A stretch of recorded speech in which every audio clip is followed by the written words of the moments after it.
দিকে। এই সময়ে সহসা বেজে উঠল শত শত শঙ্খ। হঠাৎ একদিক থেকে যেন ফুটে উঠল পূর্ণচন্দ্রের সোনার জ্যোতি। কেউ যেন পাতলা একটি সোনার পাত দিয়ে পুরো আকাশটিকেই মুড়িয়ে দিল। সেই আলো স্বর্গ মর্ত গঙ্গা জলে সোনার জুঁই ফুলের মতো যেন দেবকন্যারা মুঠো মুঠো ছড়িয়ে দিলেন।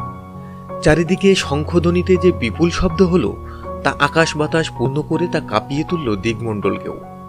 দেখতে দেখতে চন্দ্র সপ্রকাশ হলেন, যেন কোনো বিধাতা তিমির আবরণ ভেদ করে এমন সুন্দর সোনার গোলক আকাশের পূর্ব দিকটায় মেয়েদের কপালের সিঁদুরের ন্যায় পরিয়ে দিলেন। যখন চন্দ্রদেব মুক্ত হলেন তখন চারিদিকে হরিবোল শব্দে পূর্ণ হয়ে গেল সমস্ত জগৎ। নদিয়ার পূর্ব পশ্চিম উত্তর দক্ষিণ সমস্ত দিকব্যাপী ধীরে ধীরে সেই স্বর উঠল নারদের বীণার মতো, শিবের ডমরুর মতো, যা মুগ্ধ করল সকল বিশ্ববাসীকে।